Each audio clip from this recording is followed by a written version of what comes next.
Hi, I'm Richie Kotzen, and in this video I am going to be showing you guitar techniques that I use in my playing and on my records. And I want to start off by making sure that we're in tune together. So the first thing I'll do is I'll play each string, and you can get your guitar and make sure that we're in the same tuning. I'll start off with the high E string.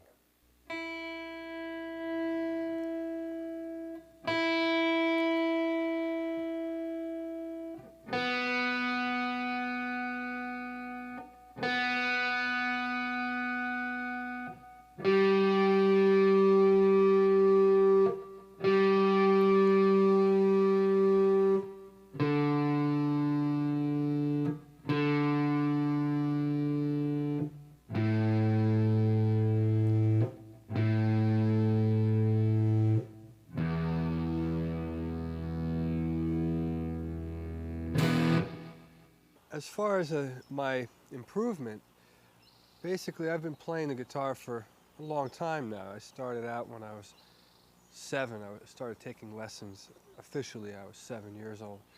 And from the beginning, when I first started playing, I always loved it. It was something I wanted to do.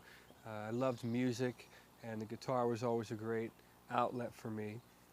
Where I grew up outside of Philadelphia, I was, far enough out of the city where there wasn't much to do, but I was close enough to listen, to the radio stations and hear that music they were playing back then. So that was very inspiring.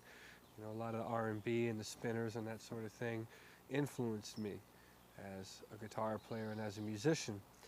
And as far as my style, that just came out of different things I was listening to.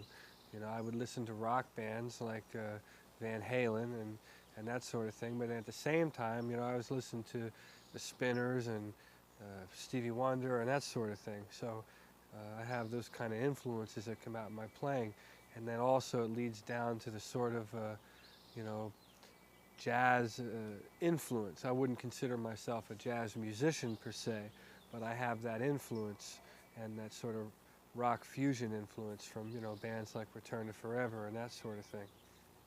Specifically, the guitar is concerned, in the beginning of my guitar journey, I started out just learning like anybody else that took guitar lessons, simple songs, and I learned how to read music and notes, and my teacher would write out assignments where I would have to learn how to play Twinkle Twinkle Little Star and that sort of thing.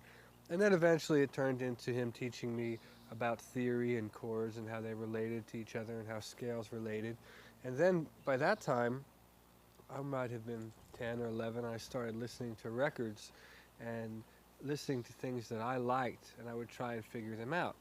And that's kind of where the real evolution came, where I would listen to an Al Di Meola record and try and learn something. And of course I couldn't play it nearly the way he could play it, but it would develop my ear. Or I'd listen to a Van Halen record and try and copy Eddie Van Halen, and that would take me to another place.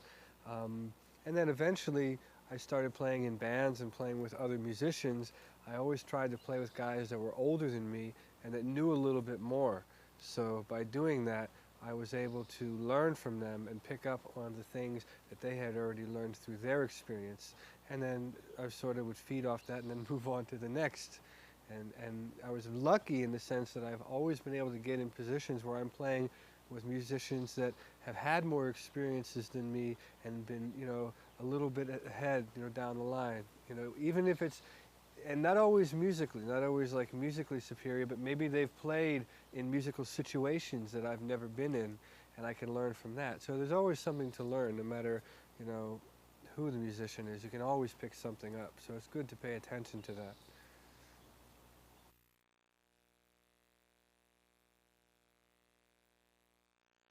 Okay, here we are in the first section of the video, and this is a pentatonic based licks.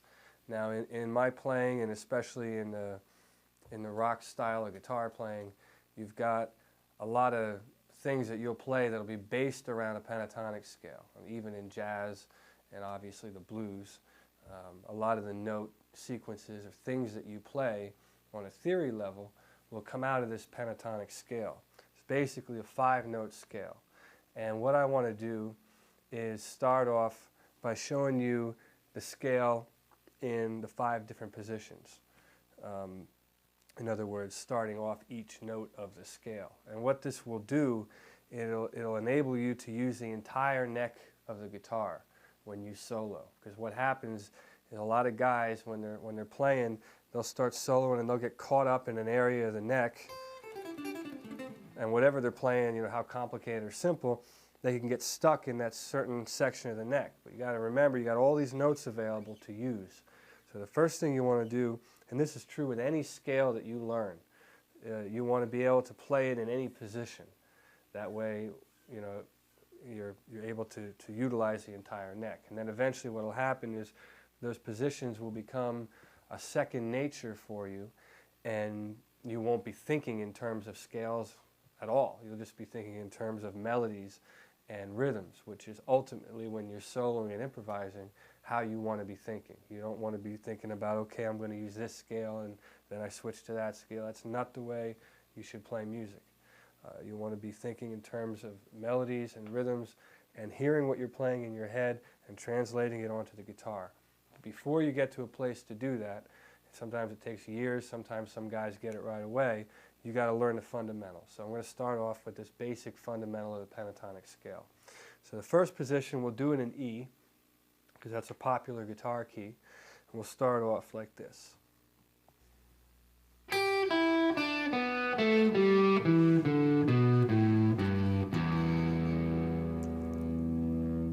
That's position number 1. We'll move on to position number 2.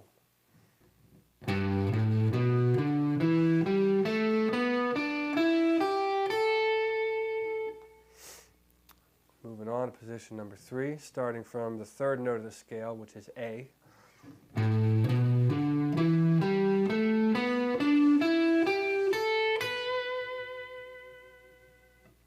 the next position.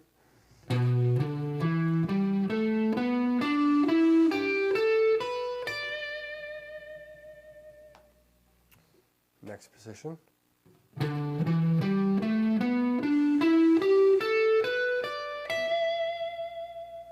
And that's the final position. Now at that point we're back to the beginning, which is what we did in the open string, but I'll show you that anyway so you know what that looks like. You probably know this scale already. It's the standard pentatonic box.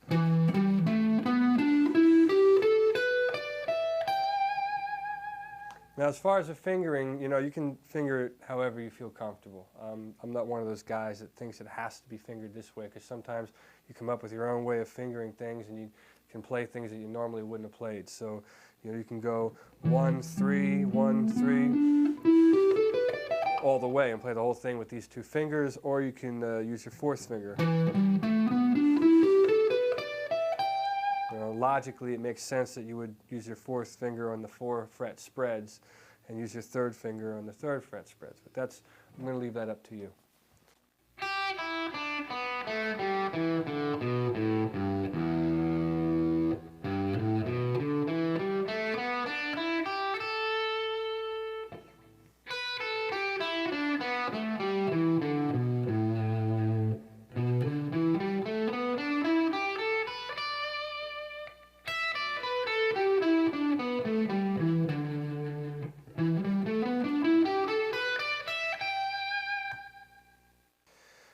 All right, now what we're going to do is get into basic approaches for using this scale. And, you know, all the stuff I show you is going to be things that are more tied into my style of guitar playing, because, you know, I can only really show you what I know. So starting off, I'm going to demonstrate a pentatonic style approach. This is something that I use in one of my songs, on a song called Scared of You. And basically what I'm doing here is I'm going to use open strings combined with fretted notes, and what happens, it makes for a bigger sound. And basically what I'll just demonstrate a variation of this approach, and then I'll slow it down and dissect it so you can see exactly what it is that I'm doing.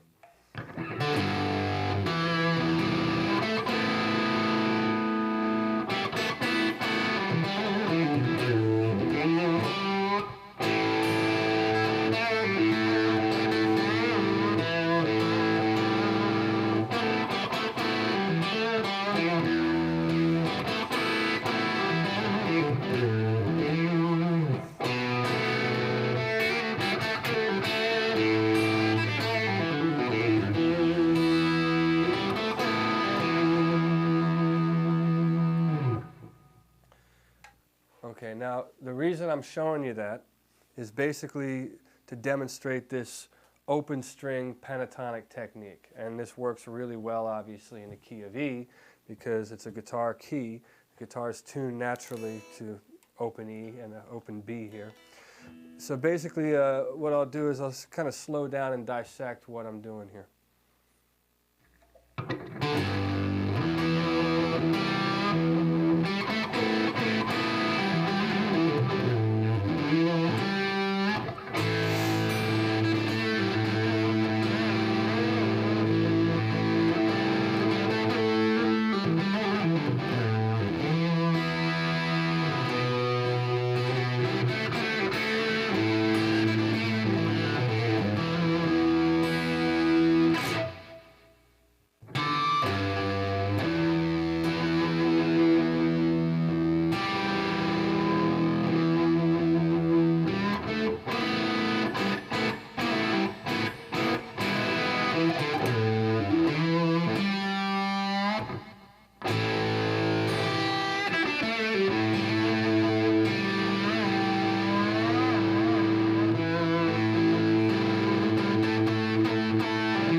The next approach I'm going to show you with the pentatonics is more of a single note line.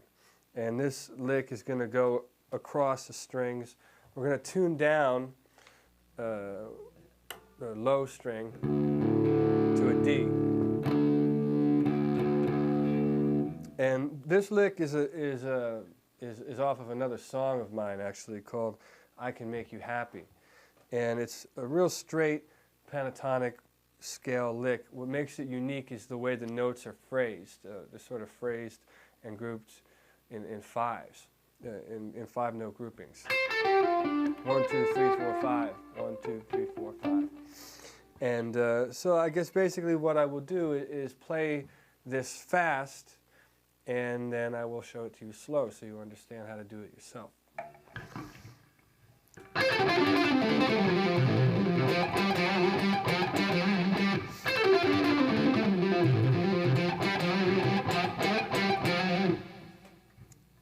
Okay, so now what I'll do is I will play this at a slower tempo so you can get an idea of what I'm doing.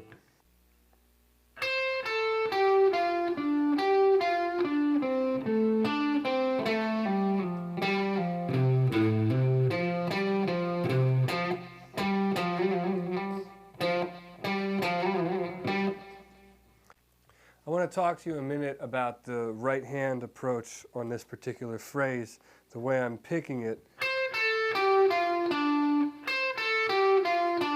It's pretty normal up to that point, but then here, there's a little switch around that I want to demonstrate. Right there. It's 2 downstrokes.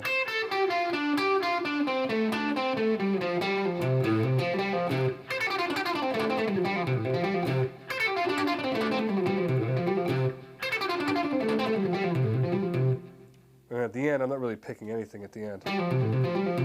But the thing there is to catch how this action. Because that's where the accent's coming from. Here's another pentatonic-based lick that I use. This is more of a technique that I'll demonstrate. And I'll start out with a very simple explanation of it.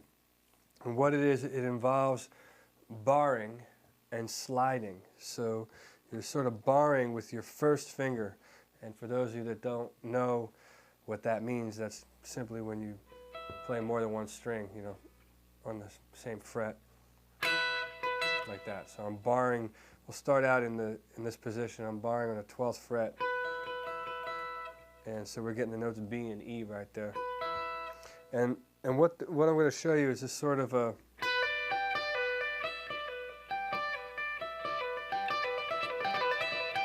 it's like that sort of technique.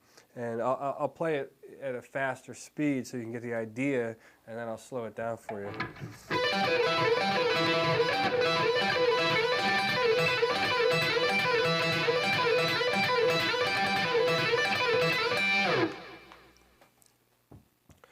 Okay, so let me slow that down. You can see exactly what I'm doing.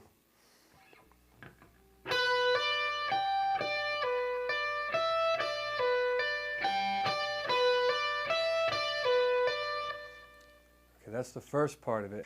On the sliding part of it,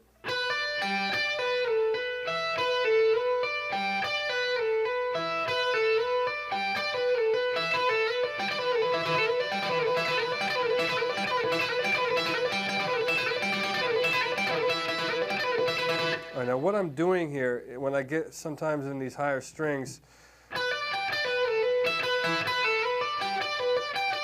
I'm changing the pattern a little bit so it doesn't sound as you know, monotonous. And also, you know, you can take this all the way up and down the neck. Once you get a feel for this sort of thing, you can maneuver across the neck, which I'll show you as well. But I'll just show you moving up and down the neck.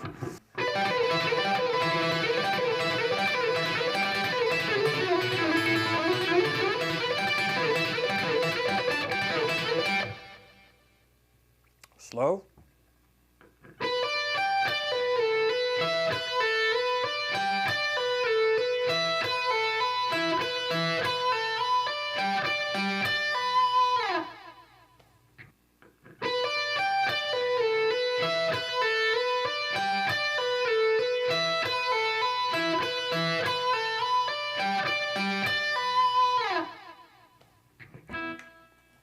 All right, continuing on this sort of pentatonic barring technique, sometimes you know, there's other variations that you can incorporate, and one of the things I'll do with other fingers, free fingers, like my fourth finger in this example, say I'm doing this sort of thing that I showed you, and I'll play it slow so you got an idea what's going on here. And then I'll use my pinky to come up here and play other notes. So once I'm like that sort of thing. And then I'll hit the open note as well. So I'll start pivoting off of this E string. And then I'll throw in like some other notes, like you know, maybe an F sharp. It'll give it like a 9 sort of tonality.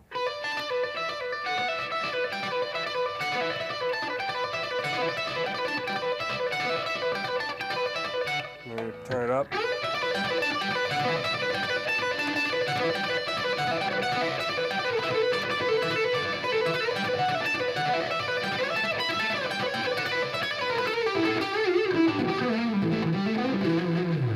Yeah, you just go nuts on that if you want. And so what I'll do, I'll slow that down so you get the basic idea of what it is that I'm doing there.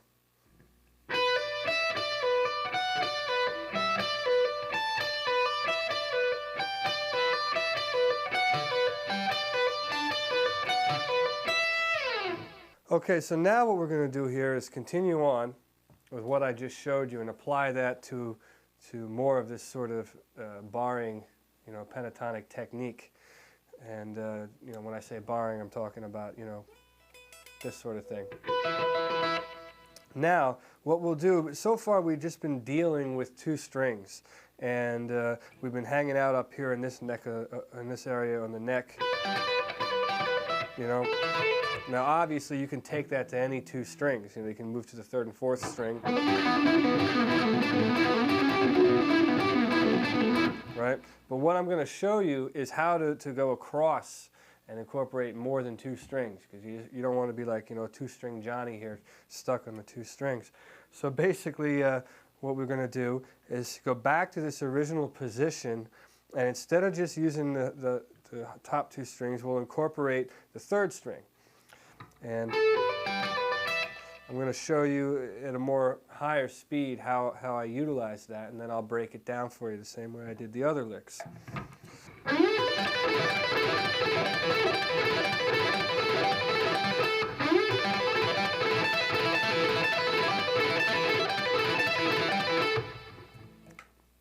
Okay, what I just demonstrated there is a very basic approach, as what I'm talking about. It's an introduction to using the third string in conjunction with the other two strings. And I'll play that slow and break it down for you so you understand what I'm doing. And we're going to pivot off of the A note, which is still part of the E minor pentatonic scale.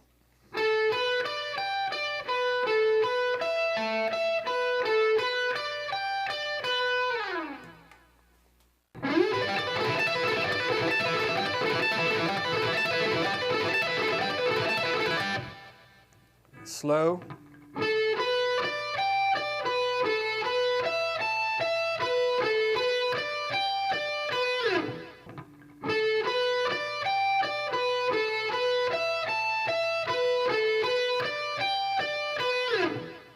All right, I want to show you another, it's a lick and it's kind of an exercise.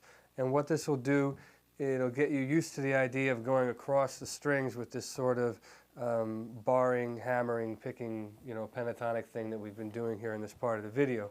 And I'm going to play this exercise for you fast, and then as usual I'll slow it down so you can see what I'm doing.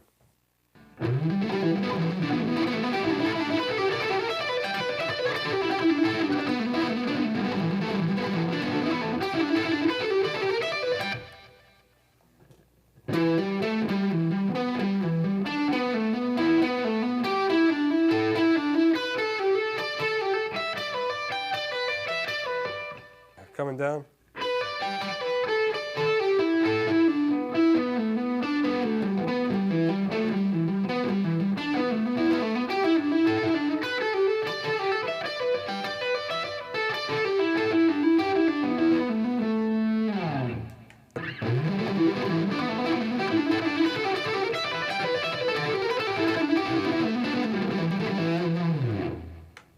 Or slow, here we go.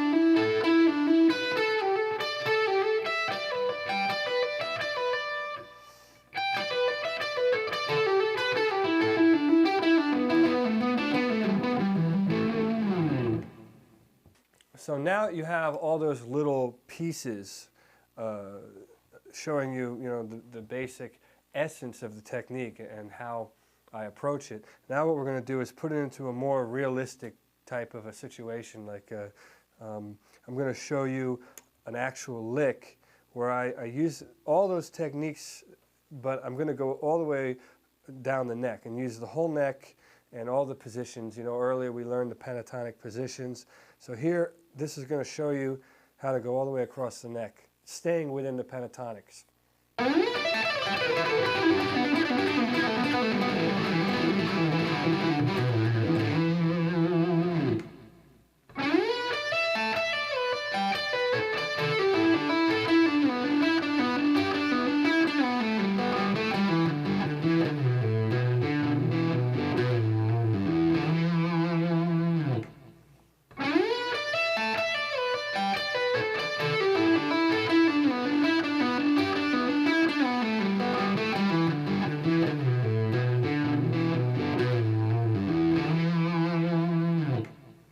So far, I've showed you all this pentatonic stuff, and I've been trying to stick, you know, with the notes that are in the pentatonic scale, just because that's kind of what we're dealing with here.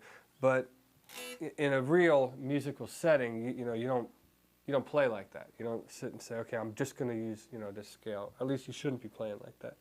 So I'm going to show you like an example of how I might, you know, incorporate that in a solo with other passing tones and that sort of thing. So I'm going to play like a lick that utilizes all those techniques, and then I'll slow it down and demonstrate it for you, so then you'll be able to really see, you know, see it in action.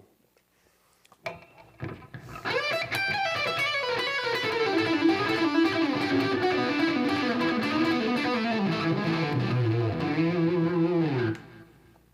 right, we're going to start off in this position.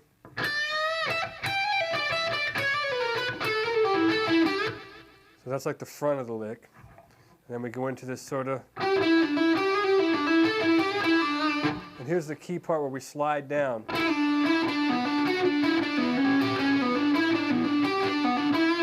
And we're doing that sort of...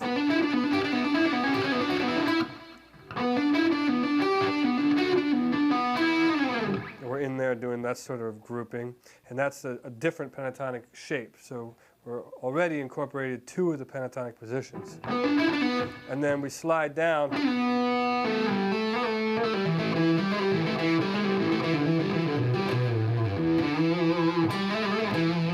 So we're utilizing this. Then we're in here. Then we come down.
Playing other instruments, that was sort of spawned out of necessity.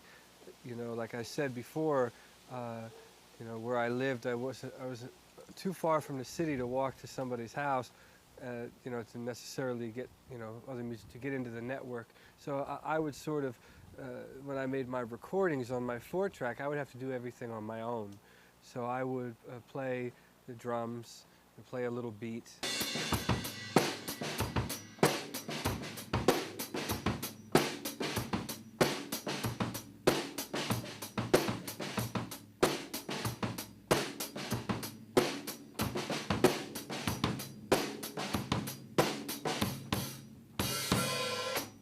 And then I would play a bass part and then overdub a guitar part.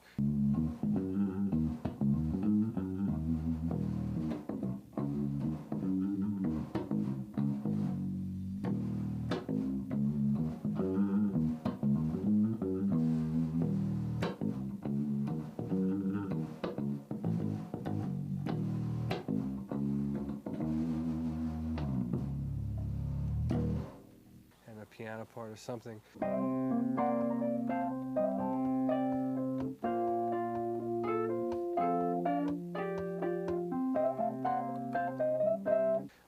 But you know, I don't consider myself, you know, a master at all different instruments. That's not how I see myself.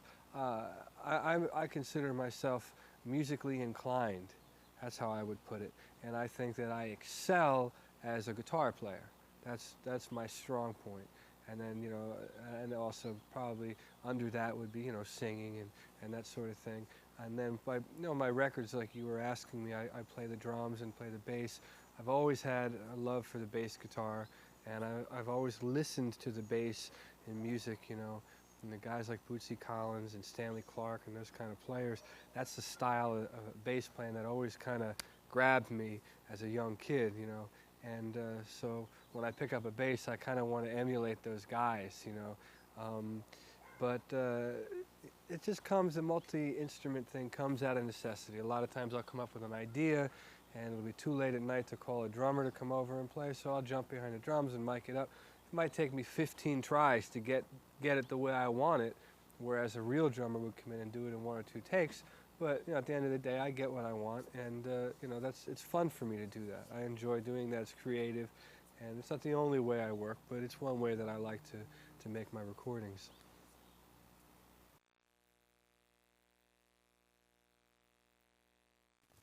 This section of the video is going to be focused on arpeggios, and I use a lot of arpeggios in my soloing, and I have a few different forms that I'd like to share with you. These are a great way to get around the neck and in and out of complex chord changes. When you're basically, what you're doing with an arpeggio is you're playing the notes of the chord. So for example, if you got a G major chord, you're playing the notes that are in that chord, which would be G, B, and D, and then the high octave, you know, G again. And then you repeat it. Like that. So I'm going to start off showing you a very simple form arpeggio, and we'll get into the complicated stuff later as we go on. So let's start out here with G major. We're going to do it here starting off on the 15th fret, and our second finger rather, will play the first note, which will be a G. And then we have B, and then we have D, and then G again, and then back down. So that's a real simple form for a G major arpeggio, starting on the low string. While I'm showing you this form, I'll show you the minor variation too, because it's just a one-note difference, which would be this note here, which is a B. Just go down a half step to B flat. So you got G major, and you have G minor. It's a very simple way of playing an arpeggio.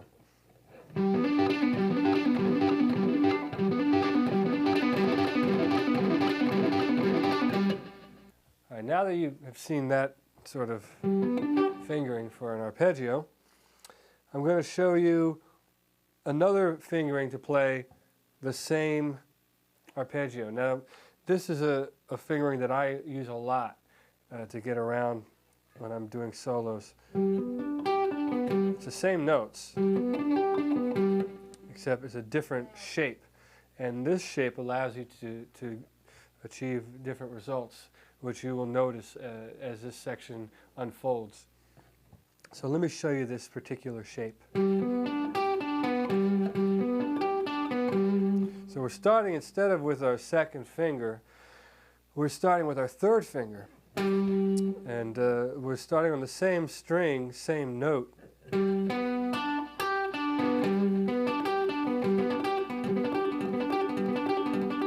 And of course, if you want the minor note,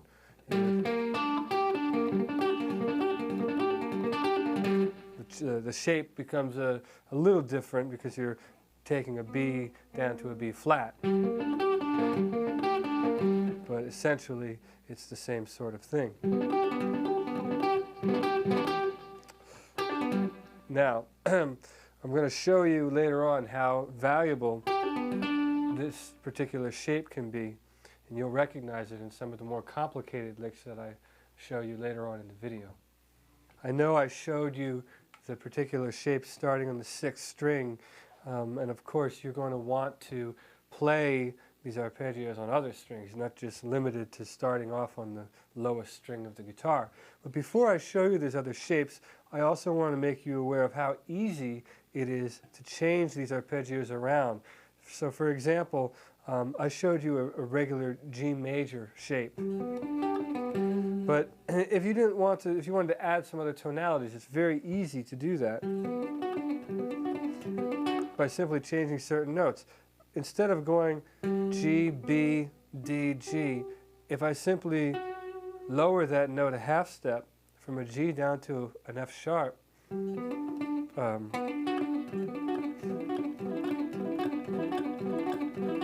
you have a whole new tonality just by moving one note. I can move this into a more comfortable place, which would be down here in C.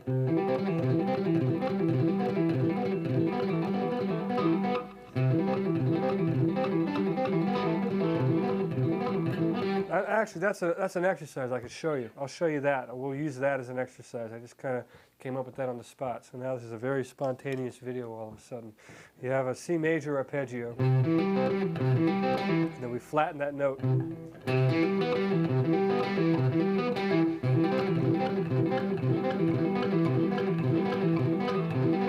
So I'm going to play it slow so you can see exactly what's going on there.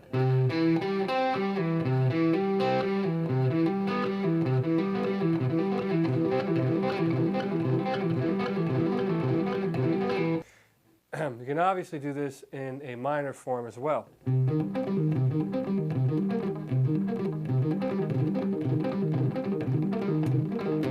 Right?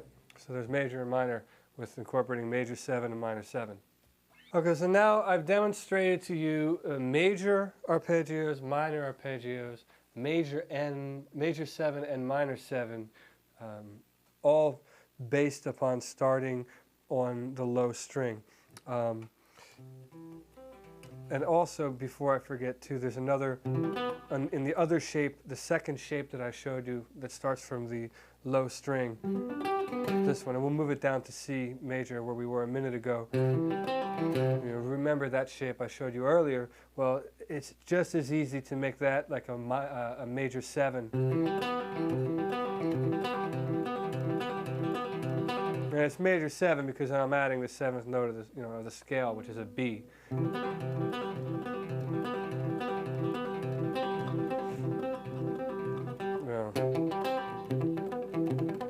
That sort of thing. I'll explain more of that later. I just want you to understand that basic shape there and how easy it is to make it to a major 7 or a dominant 7 just by moving notes around. And I don't want to get into a theory thing here, but that's basically touching on how these forms can easily be maneuvered and transformed into other tonalities that are very valuable for soloing. I want to get us off of this lower part of the neck here. We so far have been focused on arpeggios that are starting on the low E string. To do it to play them starting off of the next string, the form and the shape doesn't change. See?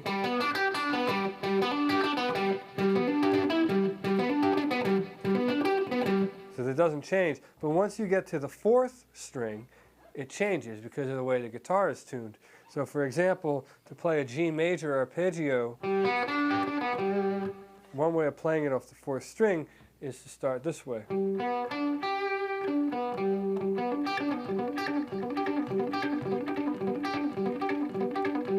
And then to make it minor,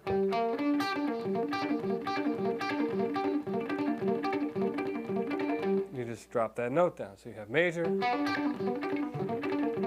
minor.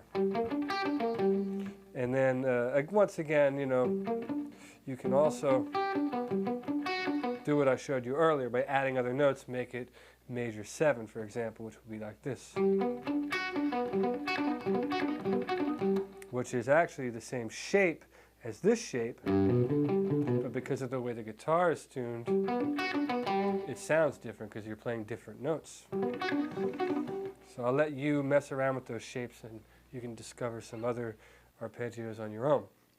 And also, you can start off playing from the 3rd string, so you're not only limited to starting from the 4th and the 5th and 6th string, and those shapes change once again. And let's keep this consistent, we'll keep it in G major, and I'll show you another shape. That's basically a G major arpeggio. We're not starting on the root though, we're starting on the third string, but we're actually starting off of the fifth degree of the scale, which is D. So we have this sound and that shape. And to make it minor, once again, you simply drop down the third. And you have a minor arpeggio. If you would like to play the arpeggio starting from the root, then that's a whole other shape off the third string. And you would have to move up to G on the third string, which is at your 12th fret, and you would play this.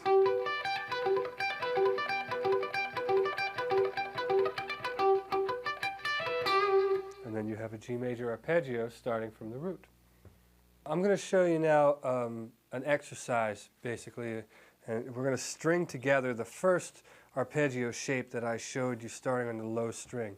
And it's kind of like a little chord progression that we're going to follow, which will be D major, B minor, C major, and G major. So we'll have 3 major arpeggio shapes and 1 minor shape, and it'll sound like this.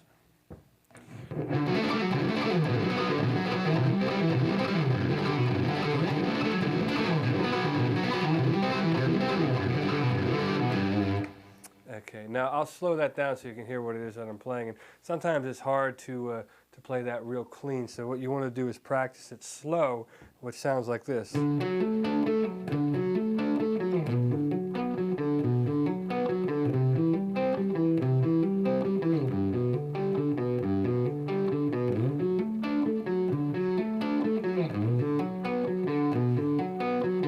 And in there, we're getting a hammer on.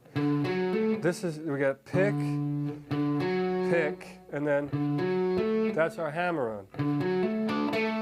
And then it's 2 picks again. And a pull off. And then it starts over.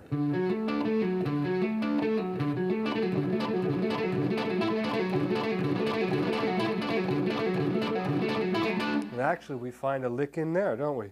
We have this sort of thing. Go back and forth like that, sort of like a Woody Woodpecker sounding thing.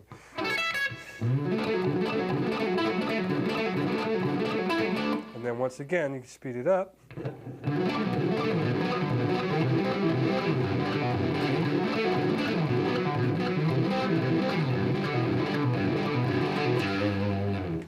Now also what I want to show you is that just shows you how to jump around also on the, starting off the low string. But I want you to be aware of the fact that you don't always have to do that, because you have all these other notes that you can utilize. And for example, you can start off on the D here. I'm showing you how to play this lick, you know, all starting off the 6th string, but these positions don't change when you go to the 5th string. So I'll show you how to go from D major to B minor without having to make such a large jump, and that would simply be by moving this D major down here. It's the same notes in the same octave, but now when you go to the B minor, you don't have to jump as far.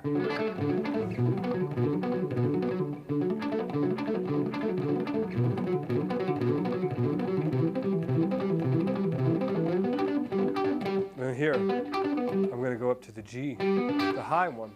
So you can maneuver and, you know, move these around. That's basically a good little exercise for you to practice to get familiar with that sort of playing style.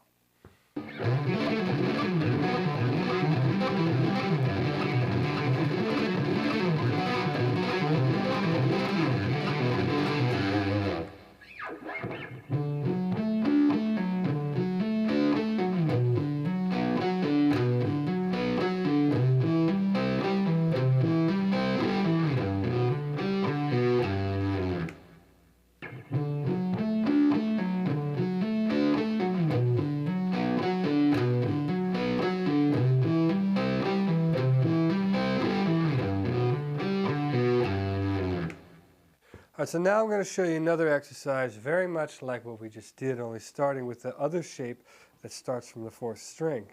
We're going to start out with 1 minor and 2 major. That being the minor one, major, another major one. So we got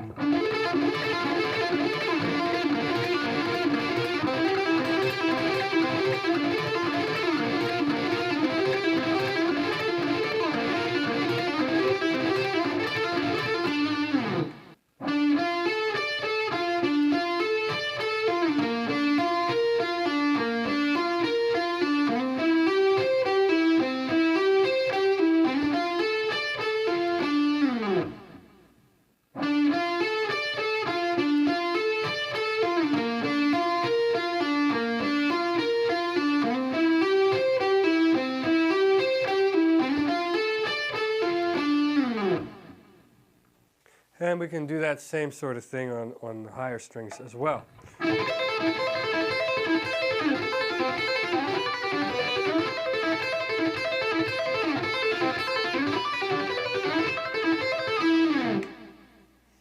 Here's a slow one.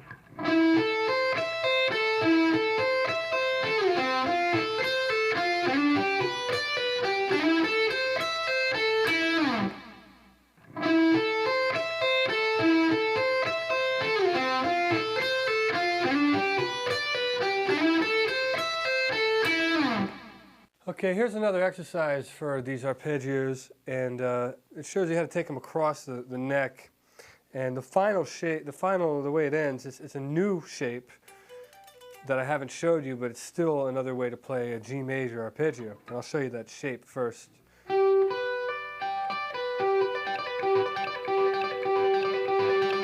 So basically it's bar, hammer on, and you're barring up here. And the hammer-on's happening on the 2nd string.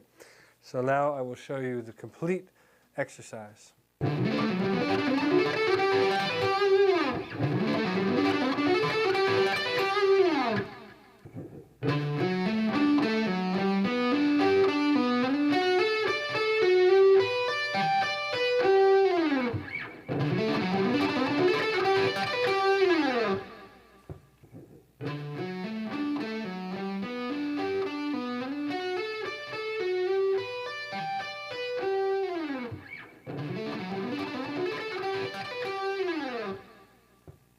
All right, there I just showed you a major exercise. I mean major as in major third.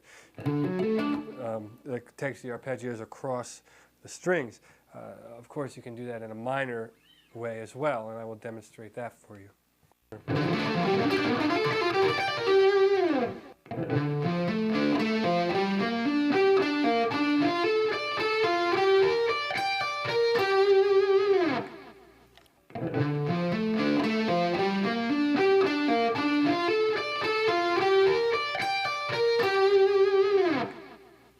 Okay, so now I'm going to try and show you one more exercise utilizing the secondary shape that I gave you, which was that shape. And that exercise would be like this. Slow.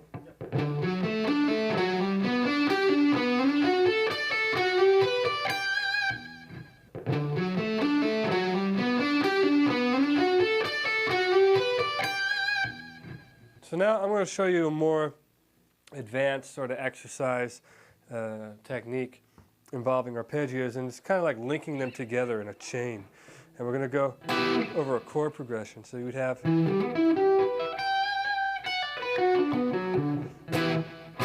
so E minor to B minor. And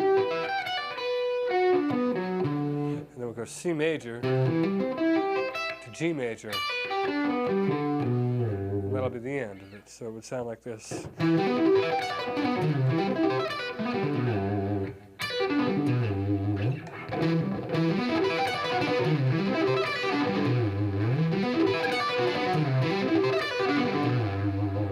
And what I'm doing there is incorporating 2 techniques. One is sweeping across the strings, and then the other one is hammering on. And when you combine them, it kind of sounds like what I just did.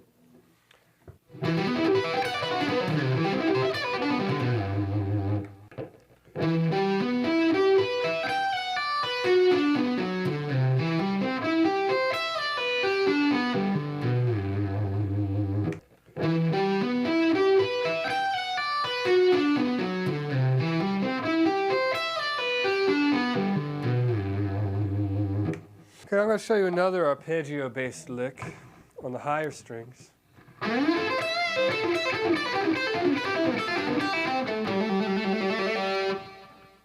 We're slow.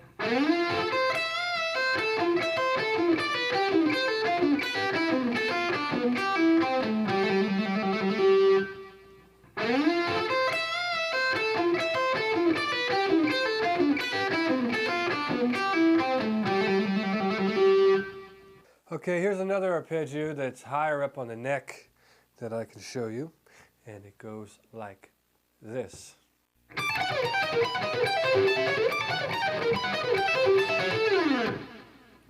Slow.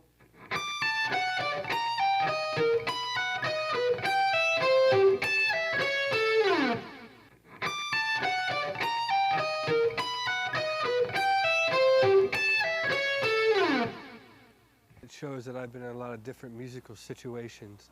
I've been in situations with bands and then also as a solo artist where I'm making my music. I think that the nice thing I can say about being in a band situation when it really is a band, a real band, when everyone's contributing, which was the case when I was in been in only 3 bands, but the 3 bands I've been in, it was that kind of situation where everyone would come in with ideas and we would all contribute. That's a cool thing because the end result, you get something that you would not have ever been able to get on your own. You're getting contributions from all sorts of, different angles. Like the one band I was in, Vertu, Karen Briggs was a violinist.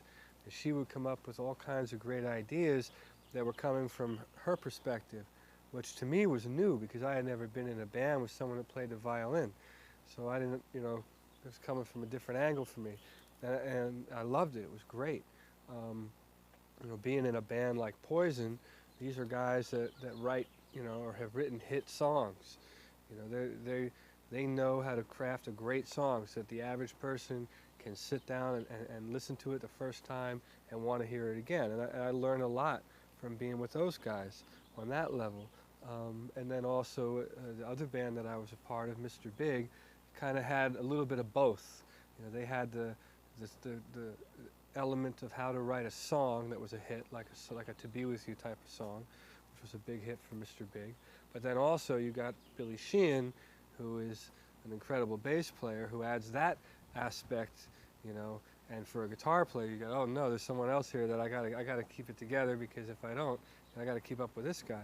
So that was a cool interaction, being in a situation like that. So you take all those musical situations, and if you're paying attention, you can take the best out of all of them, and then when you go back and do your own thing, you can apply that to your own music. And I think that happens subconsciously. You don't sit down and say, all right, well, I played in this band with this guy, so I'm going to try and do that. It's like the good parts of the influences should come together and help, and add something to you creatively. Yeah, that's what I think.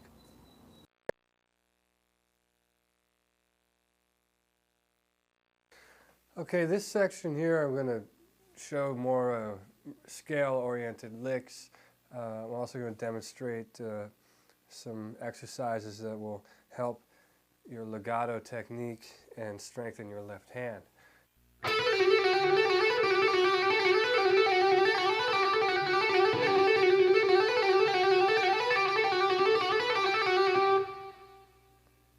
Okay, so I'm going to slow this down so you have a real clear idea of what I'm doing.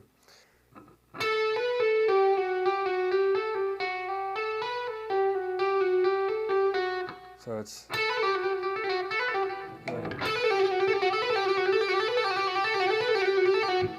So...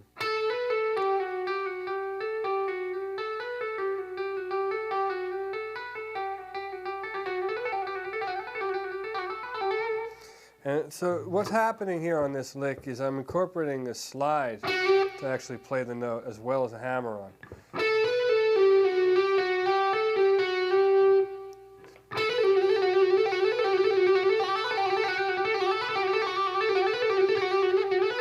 And once you get it going,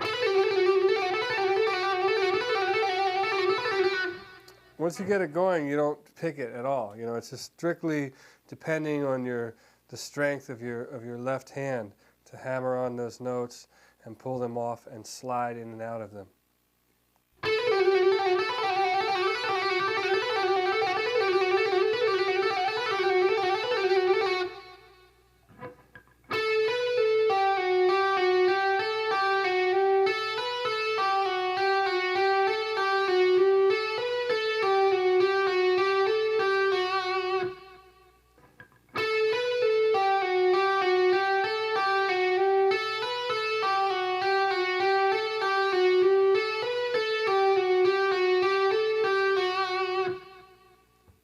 Okay, now I'm going to show you how to move that in and out of position. And we're going to stay on the same string for now, just to keep it simple. But we'll take that pattern and move up and down the neck. So, and this is also another type of an exercise.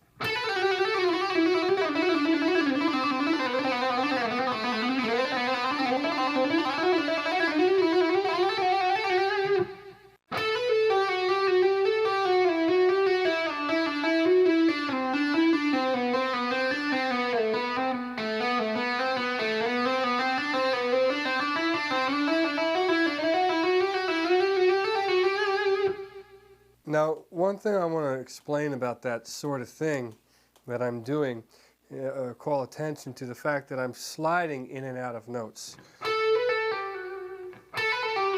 And, you know, I'm sounding the note by sliding into it.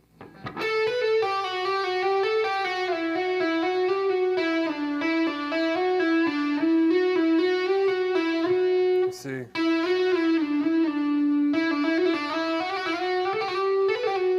So that's a very important thing that you understand, that that's how that note, some of those notes are being sounded. Some of them are hammered on, some of them are pulled off, and some of them are sliding.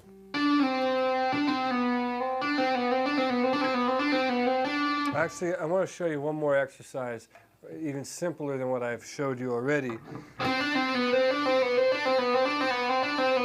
There's a little thing that you can do to sort of get used to sliding in and out of those notes, and it goes like this.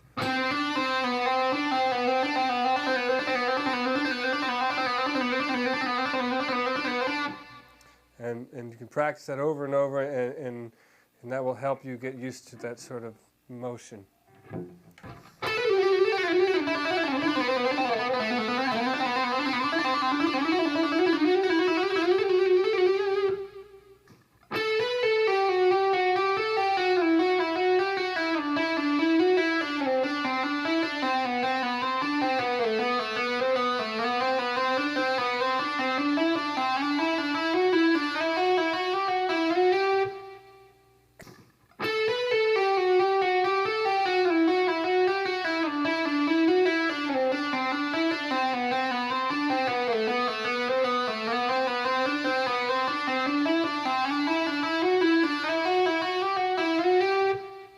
I'm going to show you is something that demonstrates how I use these legato technique and maneuver within a scale and actually get from, you know, one point to another across the neck. And I'm going to make this more of like a sort of an exercise that'll be based in B minor.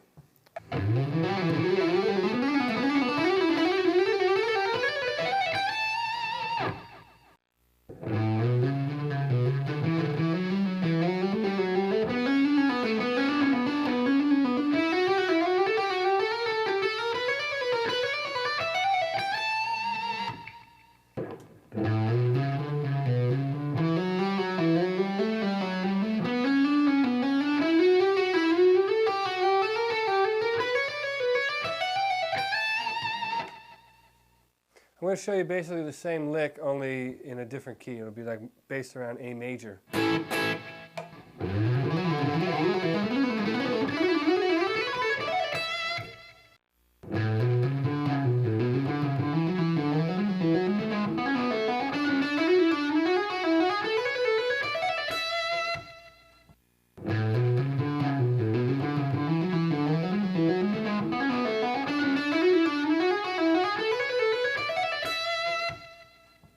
Now I'm going to show you a technique that we touched on earlier in the pentatonic section, a little bit of barring, only in more of a regular diatonic scale type of an approach, and that lick would sound like this.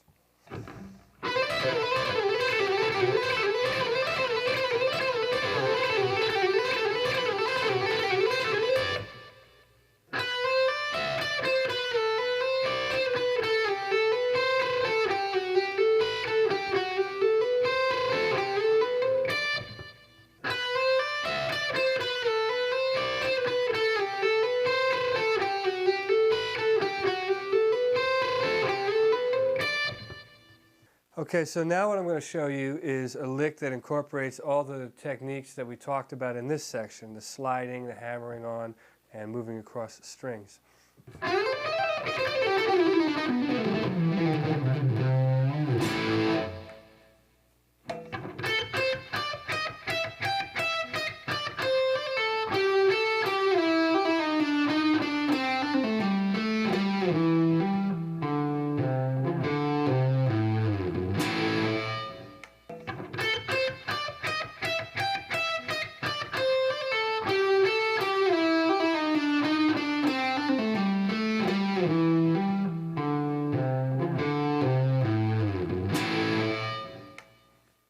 I've done a lot of records. I kind of lost count, but I think it's somewhere around 11.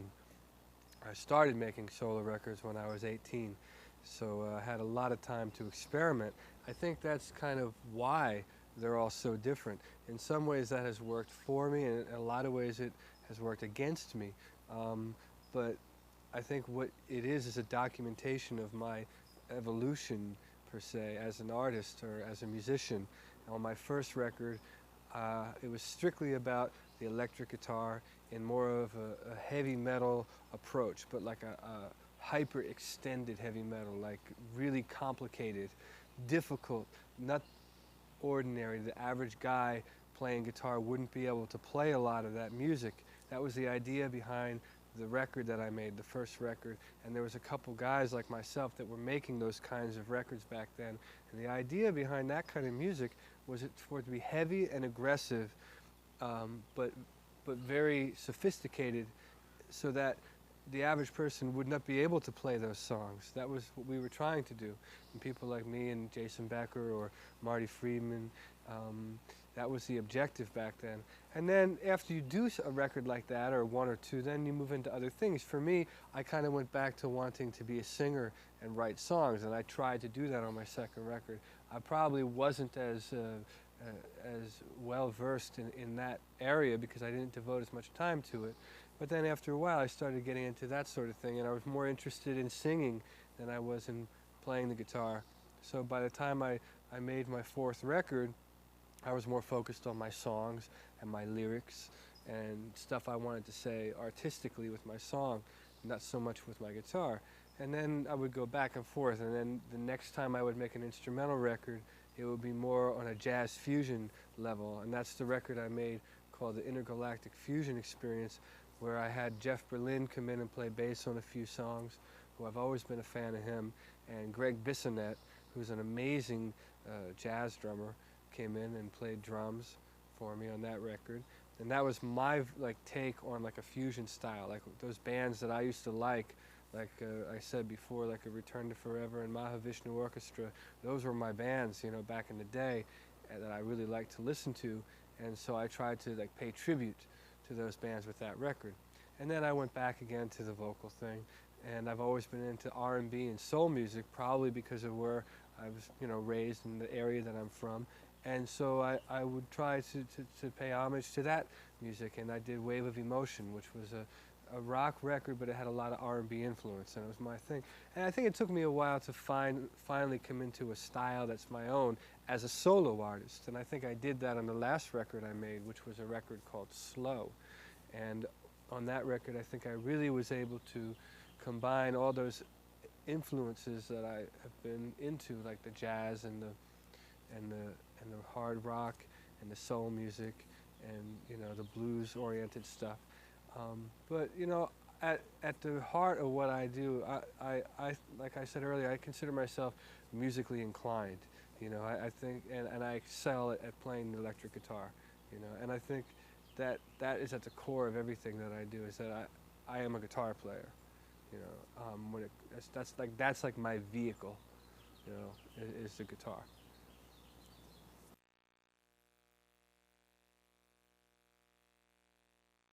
All right, this section in the video, I'm going to show you some combination licks. And what I mean by that are some licks that combine the techniques that I've showed you in the beginning of the video. So that would include some of the legato-based things and some of the arpeggio-oriented lines that I showed you. And the first one we're going to do will be based in the key of C sharp minor, very sad key. And the lick goes like this.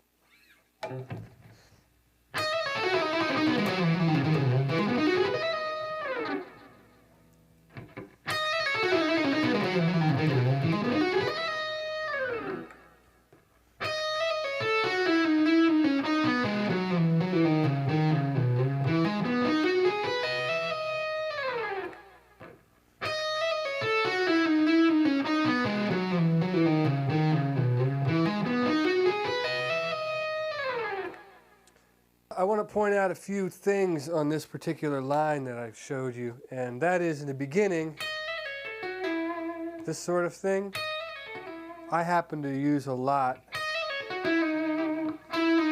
Here we are sliding, which is what we talked about earlier in the legato scale-oriented section. And here we're doing a bit of an arpeggio. Once again, coming up, we're starting off with a C sharp minor style arpeggio, and we're adding a seventh, so it's like a minor seventh arpeggio at this point. So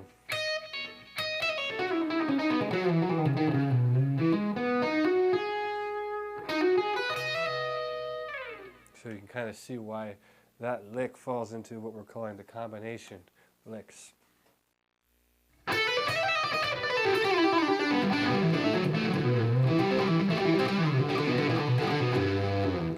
That lick that I just played combined a few things. It combined the initial legato-oriented thing that I showed you earlier, and then I come down here, and we see that arpeggio shape that I warned you about earlier in the video. And then we go back to the first arpeggio that I showed you, going from C to G major.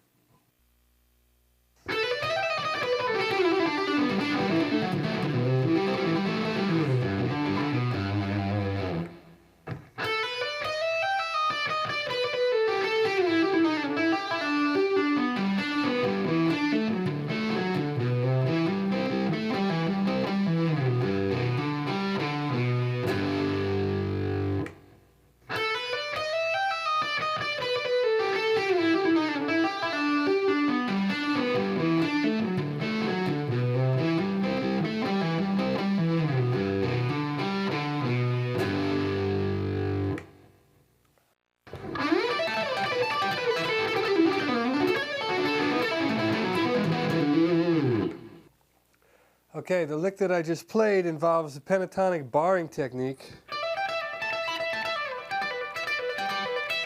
and it also involves the arpeggio,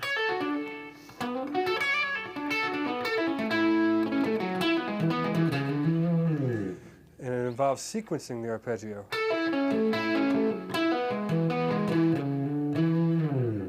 if I played it slowly,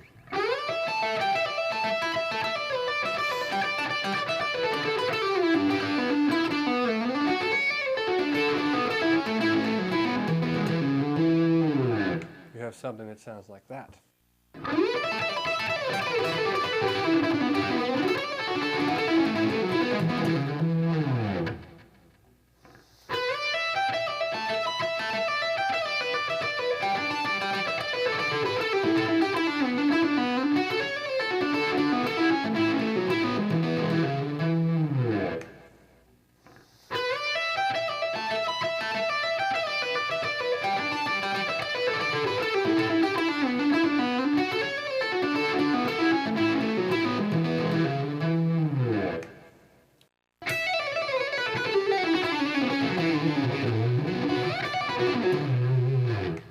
Okay, that lick that I just played started off with a legato lick,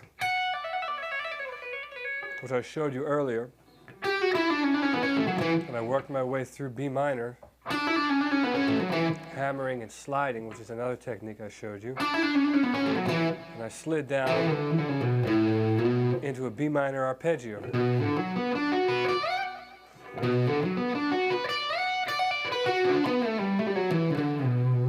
Ended it on a descending arpeggio.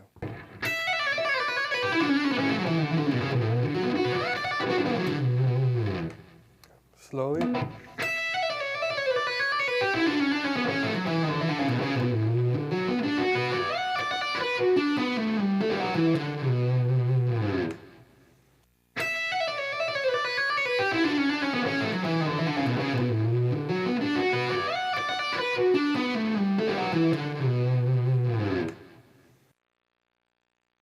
The favorite albums that I have made, definitely the new one, Slow. That's at the top of the list. I would have to say I like the top three. I only picked three. Well, Slow would be number one. And then I really like the record that I did with Greg Bissonette, the Intergalactic Fusion record. I think for guitar, for the style of guitar that I play, like that really puts it out there, you know, as far as like what I'm capable of on the guitar. And also, I think it's a tie. For the third place would be with actually, no, I'm going to break the tie.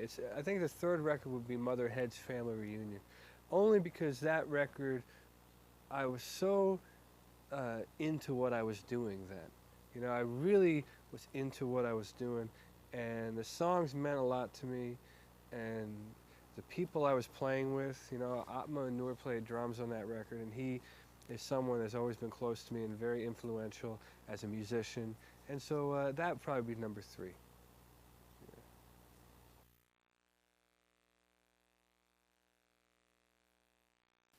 All right, in this section, I'm just going to show you a few more guitar licks that I use, some things that I like, stuff that I've used on records, and that sort of thing. That's why it's called favorite licks.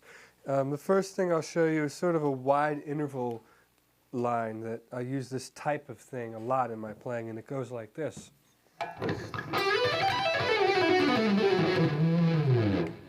And the part of that is wide interval is, which is basically pentatonic bass, and then it goes into a more scalular type thing. And if you want to get really crazy, you can sometimes go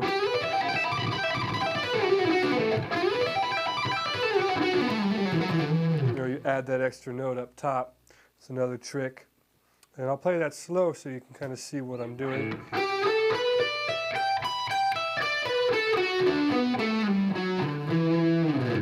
And I'll play it fast. That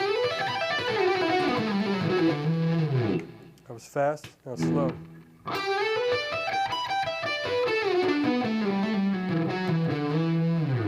That's slow.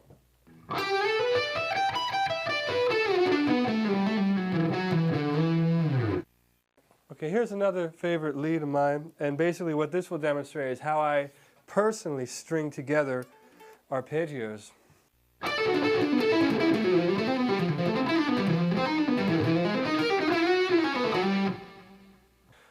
As you can hear in that lick, there's some kind of bebop influence with some of the chromatic stuff in there, and I'll play it for you slow.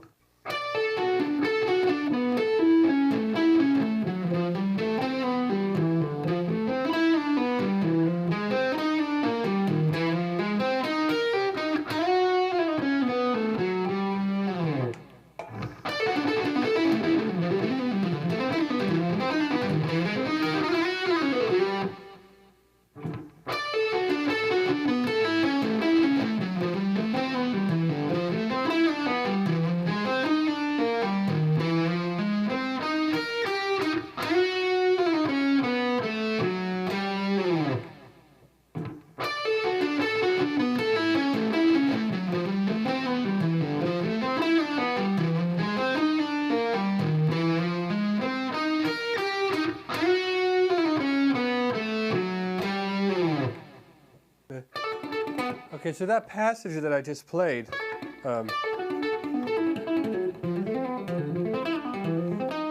that sort of thing, that's kind of a part of a solo piece that's on my record. I have a record called Slow, and there's a song, it's actually not really a song, it's a guitar solo that I did, and it's called The Answer, and I'm doing sort of that sort of a thing, and that is taken from that piece of music.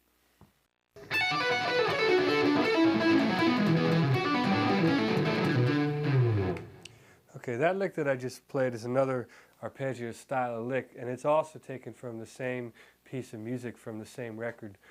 It's a part of the unaccompanied guitar solo piece called The Answer, and I'm taking arpeggios and sort of stringing them together, and it's a sequencing type of thing that I'm doing.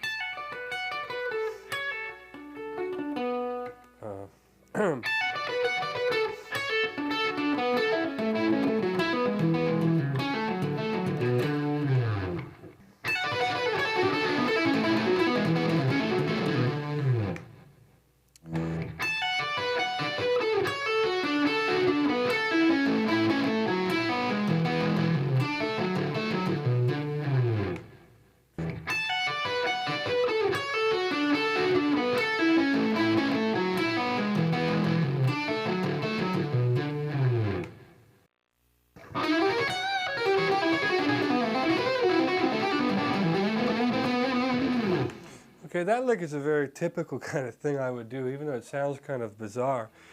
It's based over a B minor chord, and I'm kind of choosing some sort of outside notes to give it a certain tonality, almost diminished sound. I do a lot of things where I bend.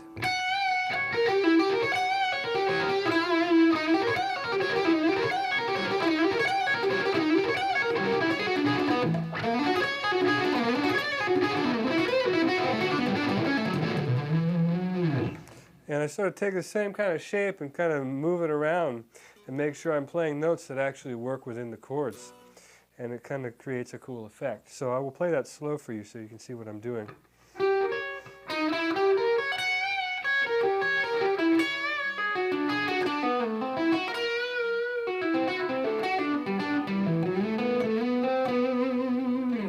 There's actually one straight arpeggio in there, which would be this sort of G major thing, which has an interesting sound against the B minor. And that's the lick.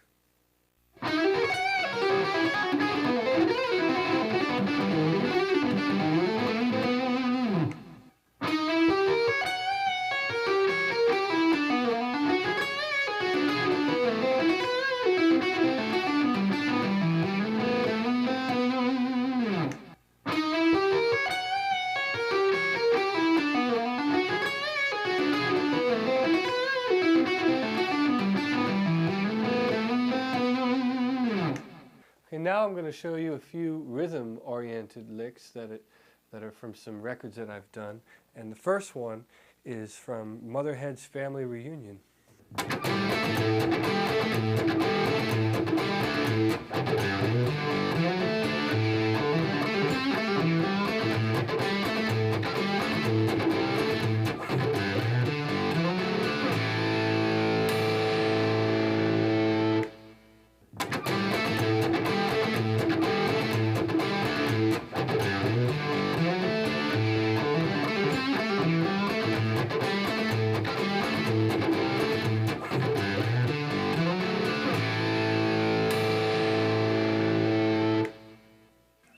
Okay, this riff that I'm going to show you is from a song off of a record of mine called, the record is called Slow, and the song is called Got It Bad.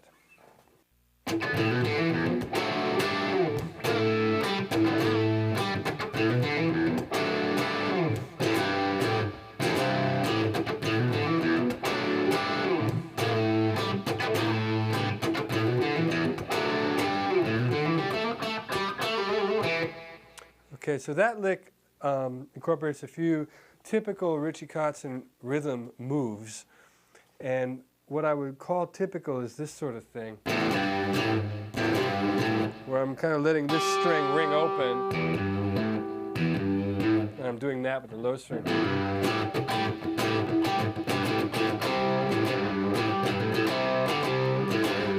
I do that sort of thing a lot, and I do a lot of things where I move the bottom of the chord. I make sometimes like switch around in sort of different ways where I'll put the third in the bass. So I'm technically playing a D major there. But then, because the third's in the bass, I can slide it up and make this kind of sort of chord. I don't know what it's called, but. And then the other part that's kind of interesting about this line is where I hold the A string, and I'm keeping that constant, you know, but I'm bending the high string. It's kind of a little tricky move right there. You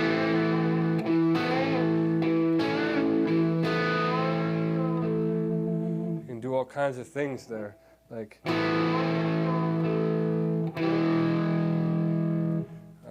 it just gives it an interesting tonality. So that's pretty much it. That's the basic approach for that lick.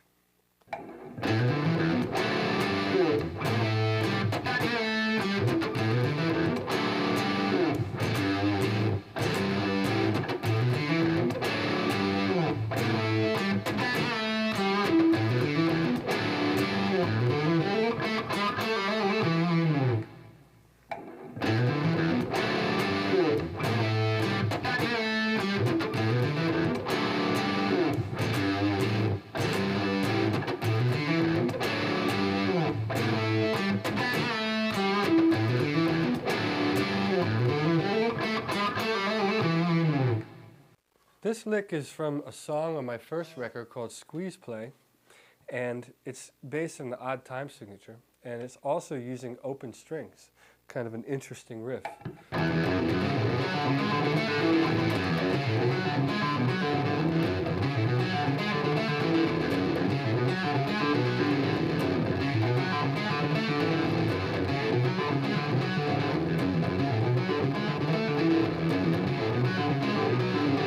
Here it is played slow.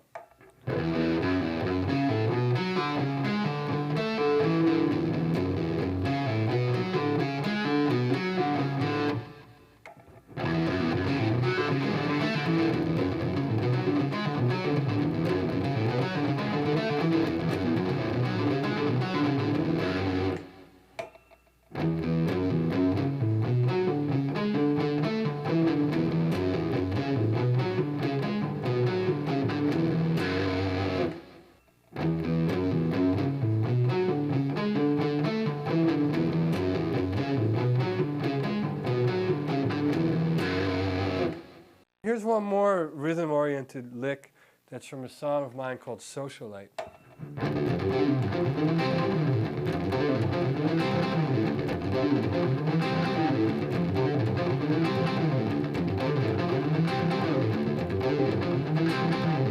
Actually, I'll turn some of the distortion down.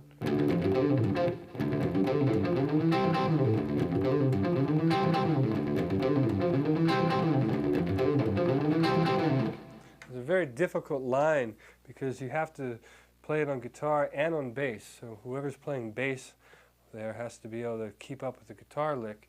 And what makes it interesting are some of these pull-offs that involve the open strings.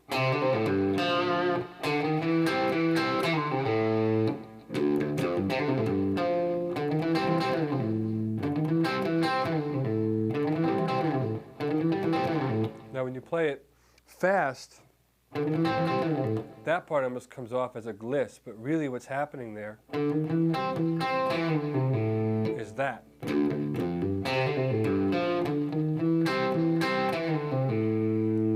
That's actually what's being played.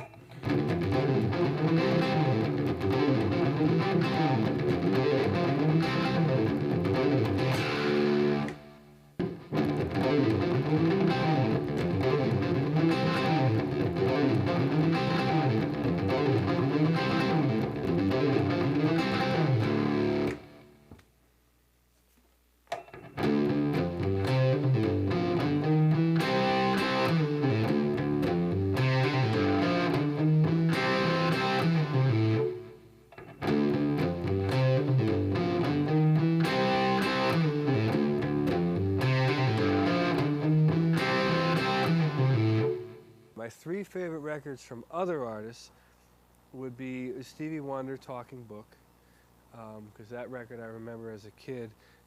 My mother had that record, so I always had it on a turntable. I got that on vinyl. So Stevie Wonder, Talking Book.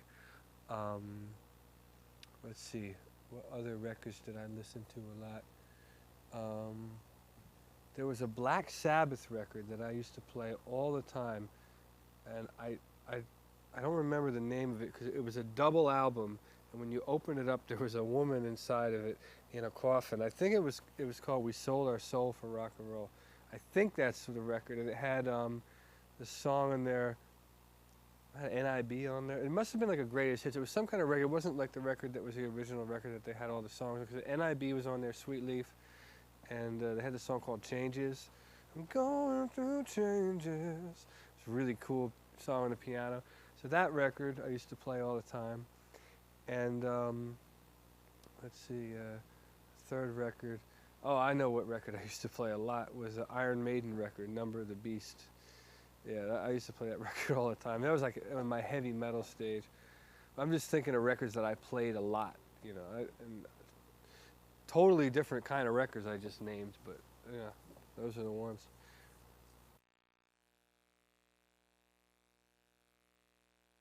Okay, what I'd like to do now is show you some of the licks and melodies from the opening song that I performed in the video.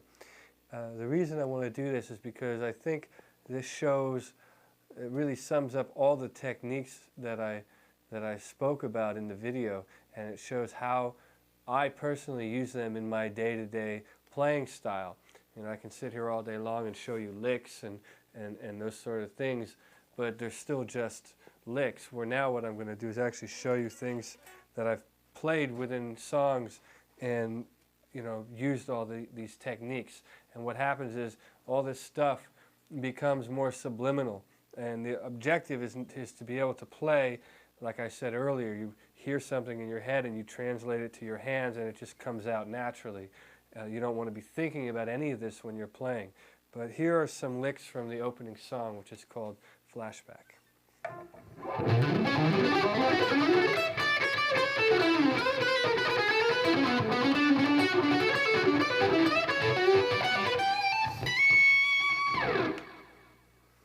Okay, so I will play that slow for you. So basically what I'm doing here is using the major 7 arpeggios that I showed you earlier. And I'm just following the chord progression. D major 7, G major 7, C major 7. They spell out the chords.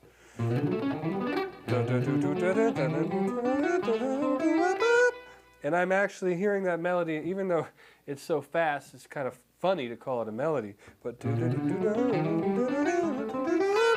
I hear that in my head and I play it on the guitar.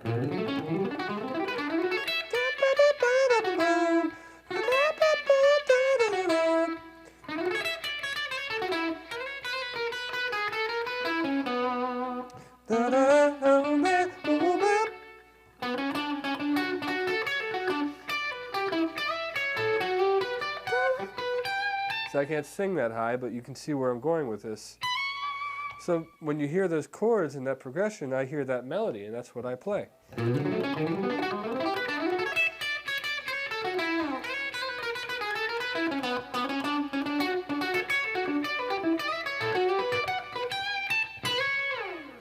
that's the whole introduction, and that came about by hearing the melody. And because I've learned all those shapes and fingerings, I instinctively, when I hear the melody, know where to put my fingers. And that sometimes can take years to be able to develop that. But like I said earlier, everybody's different. So, you know, the more time you spend with the instrument and the more time you spend actually listening to what other people are playing, that will enable you to play with people and hear these melodies and be able to play these notes that oftentimes are less typical than just playing a standard scale and playing off of a scale. That's the kind of thing that I try to discourage.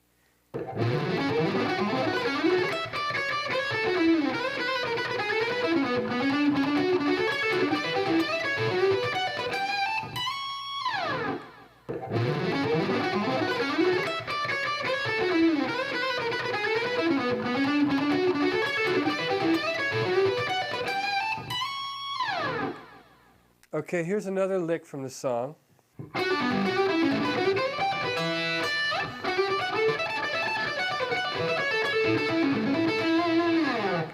Okay, actually, I probably shouldn't call it licks, but a passage.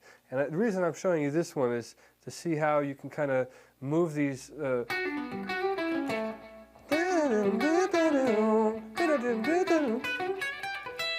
I can't sing that high, otherwise I would for you, but.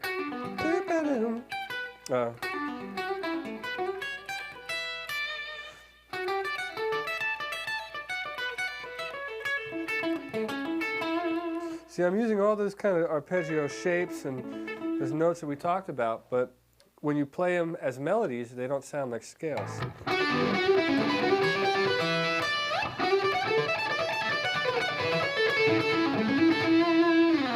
And instead of becoming licks, they become actual melodic passages that you can remember and sing along with, if you can sing that fast.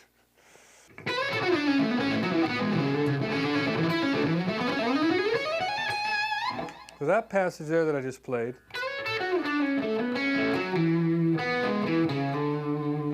just shows how I'm tying together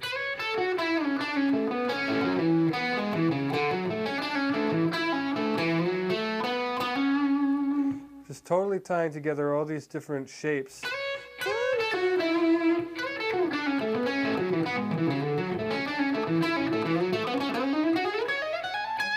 And then at the end here is the first time I actually really play a straight scale. And that's more for effect than anything, and it also is for me to get from point A to point B. And it's just an expression there. And then I'm back to playing the normal notes. But there's some licks in there that, that I'll show you because you might be able to use them to kind of break you out of just playing regular scales, and that's this one here that I happen to like.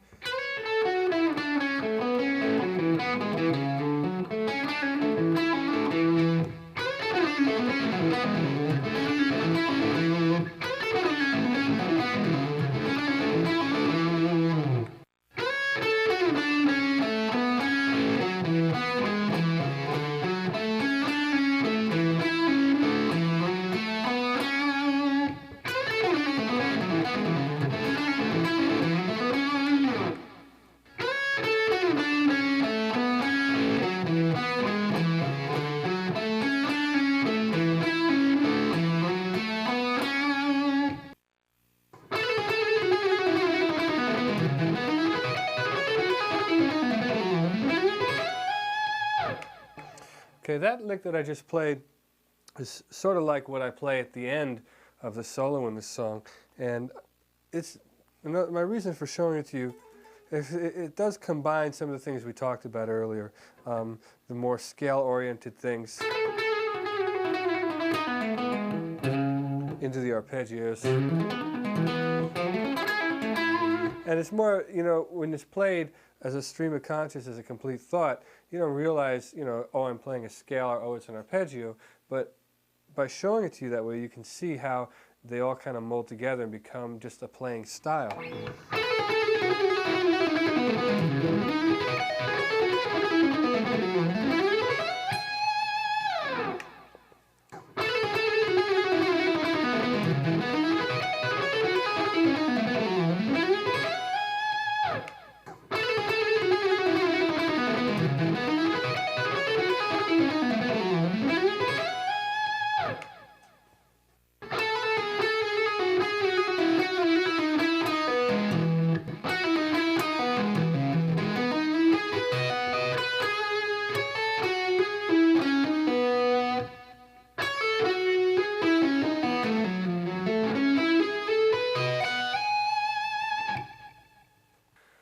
So hopefully all the information I gave you in this video will be useful. I was trying to start off each section with very basic concepts and then later show more advanced approaches to those concepts, and hopefully you can see how I personally apply all that in listening to the opening song that I performed.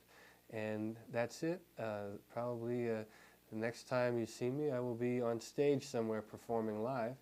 And that's it for now. So thank you very much for buying this video and spending the time. I had a great time making it, and I hope to see you out on the road sometime soon. Thank you. All right, so everybody's got their heroes, right?